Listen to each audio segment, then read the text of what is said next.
বিহার নির্বাচনে দ্বিতীয় দফার ভোটদান শুরু হয়েছে মঙ্গলবার। তারপর নির্বাচন কমিশন যে পরিসংখ্যান প্রকাশ করেছে তা নজর করার মতোই। ৫ বছর আগে বিহারের ভোটের তুলনায় এই ভোটে মহিলাদের যোগদান বেড়ে গেছে শতান ১২%। তাতে কোনো জল নেই। ২০২০ সালে বিধানসভা ভোটে মহিলাদের পোলিং পার্সেন্টেজ তথা ভোট শতাংশ ছিল ৫৯.৬৯। এবার তা বেড়ে হয়েছে ৭১.৬০%। বিহারে গত কয়েকটি নির্বাচনে দেখা গিয়েছে মহিলারা পুরুষদের তুলনায় বেশি সংখ্যায় ভোট দিয়েছেন।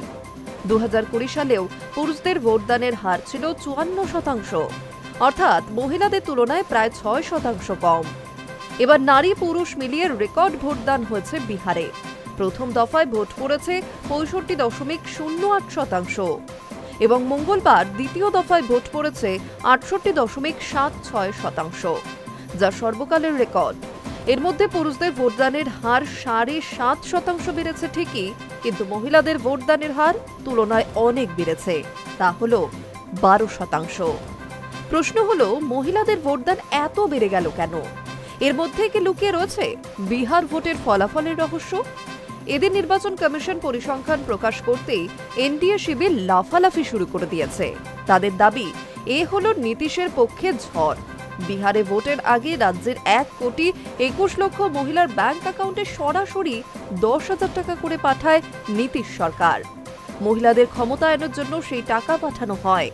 সেটাই এই ভোটে বড় অনুঘটকের কাজ করেছে বলে দাবি এনডিএ নেতাদের।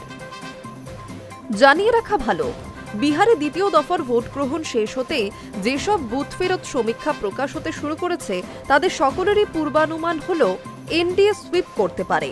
এনডিএর দাবি, মহিলারাই নীতিশের কাণ্ডারি হয়েছেন এই ভোটে। পর্যবেক্ষকদের অনেকের মতে, শেষ পর্যন্ত যদি সত্যি তাই হয় তাহলে বলতে হবে লক্ষ্মীর আশীর্বাদেই ভোট লাভ হচ্ছে নীতিশের। ঠিক যে শর্তে লক্ষ্মীর ভাণ্ডার প্রকল্প চালু করে মমতা বন্দ্যোপাধ্যায় বাংলায় মহিলাদের মধ্যে মজবুত জনভিত্তি তৈরি করে ফেলেছেন, সেই ফর্মুলায় বিহার ভোটে কাজ করেছে নীতিশের পক্ষে। রাজনৈতিক বিশ্লেষকদের অনেকের মতেই নীতিশ বিহারের মহিলাদের মধ্যে জনপ্রিয়। মহিলা কল্যাণে তিনি ধারাবাহিকতা রক্ষা করে চলেছেন। ২০০৫ সালে বিহারে মুখ্যমন্ত্রী হওয়ার পর স্কুলের মেয়েদের সাইকেল দিয়েছিলেন নীতিশ। তারাই সাবালিকা হয়ে এবার আবার ১০,০০০ টাকা করে পেয়েছেন। তাছাড়া বিহারে মদ নিষিদ্ধ করা থেকে পুলিশের চাকরিতে মহিলাদের সংরক্ষণ নীতিশ মহিলাদের জন্য কম করেননি। এই ভোটে নীতিশ যদি সেসবের সুফল পান তাহলে বিস্ময়ের কিছু থাকবে না। Hi news network.